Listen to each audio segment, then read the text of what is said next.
सुरू होणार आहे। उद्याच आजच 15 ऑगस्ट रोजी स्वतः मुख्यमंत्री महोदय याचा सुरुवात करणार आहेत। महा डीबीटी पोर्टलच्या द्वारे ही योजना संपूर्णपणे ऑनलाईन आहे। यामध्ये ग्रामीण भागातील जो तरुण आहे तो उद्योजक होईल। 50% सबसिडी आहे। मग त्या माध्यमातून जे लाभार्थी असतील त्यांना दुधाळ गाई, संकरित दुधाळ गाई, म्हशी, कुक्कुट आणि वेगवेगळे योजना याच्यातून होणार आहेत। गोटरी असेल, फिशरी असेल, याच्यामध्ये पिगरी असेल, या सगळ्या योजनांमध्ये ग्रामीण भागातील तरुणांना एक वेगळी दिशा नक्कीच मिळेल। तसेच पशुवैद्यकीय संस्थांच्या आधुनिकीकरणासाठी ई पशु सेवा ॲप विकसित करण्यात आलेली आहे। या ॲपचा पूर्वी उपयोग नाशिक या जिल्ह्यामध्ये झालेला आहे आणि यशस्वी आहे आणि ह्या ॲपचा आता सुरुवात आपण सुद्धा करत आहोत। पशुच्या आजारांच्या संदर्भामध्ये प्राथमिक सल्ला आणि उपचाराचे मार्गदर्शन याच्यात देण्यात येते। महसूल प्रशासन आणि लोकाभिमुख कार्यक्रम गतिमान पारदर्शक होण्यासाठी जिल्ह्यामध्ये महसूल विभागाच्या वतीने छत्रपती शिवाजी महाराजस्व अभियान अंतर्गत समाधान शिबिरे यशस्वीरित्या संपन्न झाली। यामध्ये पहिल्या टप्प्यामध्ये जिल्ह्यातील एकूण 64 मंडळामध्ये समाधान शिबिरे आयोजित करून 40,000 लाभार्थ्यांना महसुली सेवा व विविध योजनांचा लाभ घेण्यात आला।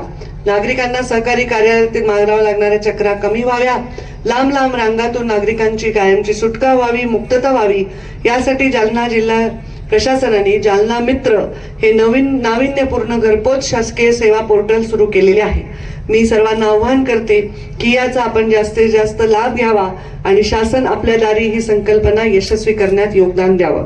राज्यातील युवकांना प्रशिक्षण देण्यासाठी प्रत्यक्ष प्रशिक्षण आणि नोकरी क्षमता वाढवण्यासाठी मुख्यमंत्री युवा कार्य प्रशिक्षण योजना सुरू करण्यात आलेली आहे। या योजनेअंतर्गत जिल्ह्यातील 1,700 प्रशिक्षणार्थ्यांनी प्रशिक्षण पूर्ण केले। त्यांना 10,83,00,000 रुपयाचे विद्यावेतन ऑनलाईन वितरित करण्यात आलेले आहे।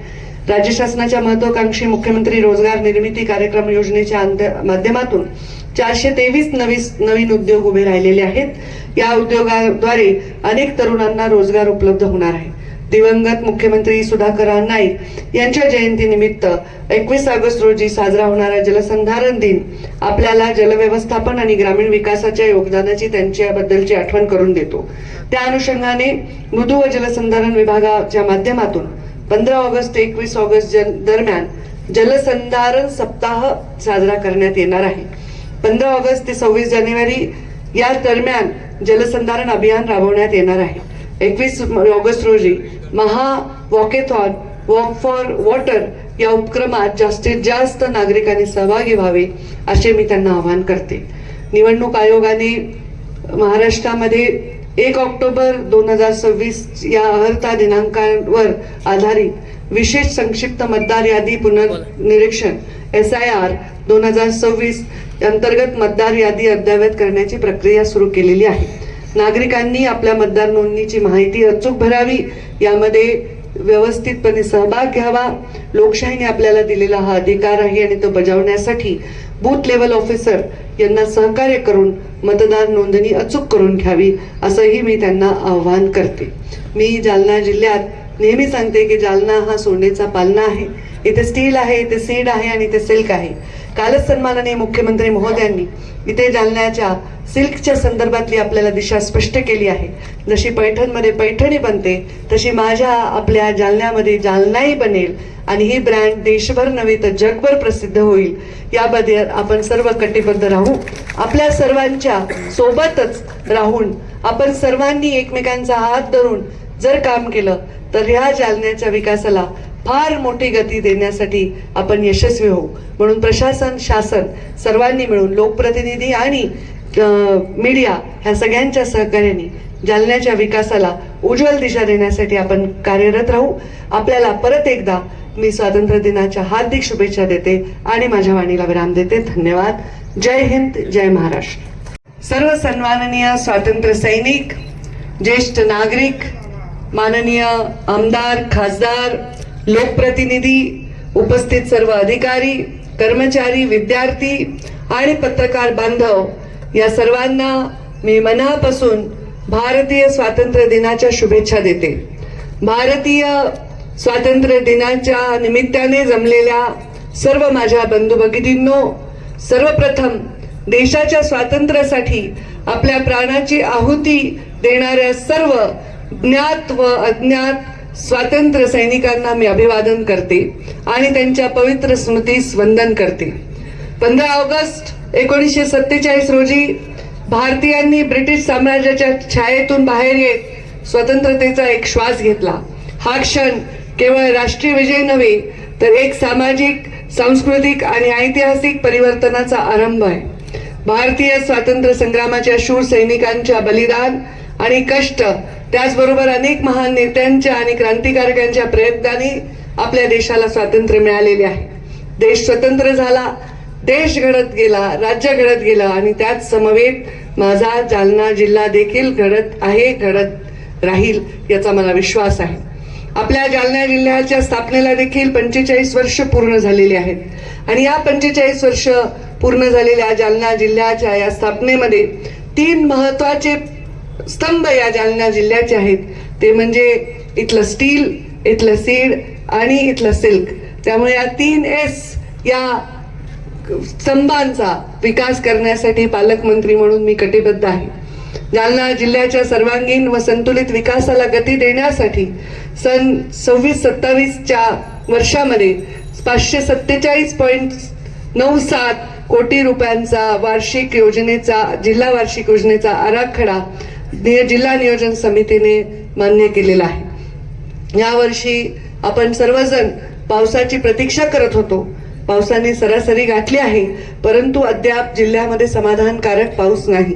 त्यामुळे जिल्ह्यात मोठ्या प्रकल्पामध्ये आवश्यक पाणी साठा झालेला नाही.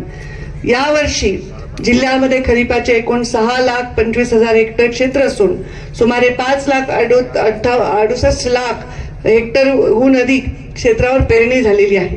पाण्याचं जेवढं आपल्याला नियोजन करता येईल, काटकसरीने वापर करता येईल, यावर सर्वांनी जागरूकपणे लक्ष द्यावं असं मी पर्यावरण मंत्री म्हणून देखील आपल्या सर्वांना आवाहन करते. शेतकरी सक्षम, शेती समृद्ध आणि महाराष्ट्र अधिक प्रगत करण्याच्या उद्देशाने राज्य शासनाने पुण्यश्लोक अहिल्या देवी होळकर शेतकरी कर्जमुक्ती महत्वाकांक्षी योजना जाहीर केली होती आणि त्याच्या अनुषंगाने आर्थिक दृष्ट्या शेतकऱ्यांना सक्षम करण्याच्या दृष्टीने हा महत्वाचा निर्णय आता पहिल्या टप्प्यामध्ये जालना जिल्ह्यातील 18,792 पात्र शेतकऱ्यांच्या खात्यामध्ये 116 कोटींची रक्कम देऊन त्यांना ताकद देण्यामध्ये परिपूर्ण झालेला आहे. कृषी विभागामार्फत 25-26 अंतर्गत जिल्ह्यातील सुमारे 11,000 शेतकऱ्यांना विविध बाबींसाठी 67 कोटी रुपयांचा लाभ देण्यात आलेला आहे.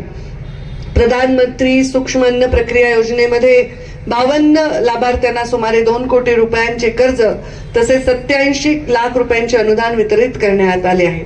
सन्माननीय बाळासाहेब ठाकरे कृषी व्यवसाय व ग्रामीण परिवर्तन प्रकल्प अंतर्गत 39 प्रकल्पांना मंजुरी दिली आहे आणि 22 समुदाय आधारित प्रकल्पांना 22 कोटी रुपयांचे अनुदान वितरित करण्यात आलेले आहे. स्वर्गीय गोपीनाथ मुंडे शेतकरी सानुग्रह योजनेअंतर्गत 25-26 मध्ये अपघातात मृत्यू झालेल्या तसेच अपंगत्व आलेल्या जिल्ह्यातील एकूण 127 शेतकऱ्यांच्या वारसदारांना सुमारे 2,53 लाख रुपये एवढा सानुग्रह अनुदान मंजूर झालेले आहे. राष्ट्रीय पशुधन अभियानाअंतर्गत पशुधन खात्याचा कार्यभार माझ्याकडे असल्याने पशुधन विमा योजना राबवण्याच्या संदर्भामध्ये सरकारने प्रशासकीय व वित्तीय मान्यता देखील दिली आहे. हा अत्यंत महत्वाचा निर्णय आहे.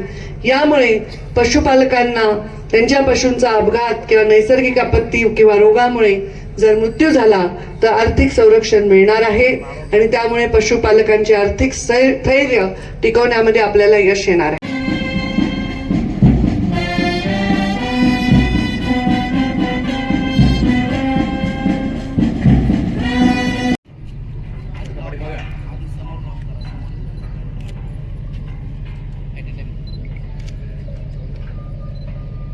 Right! Right! Right!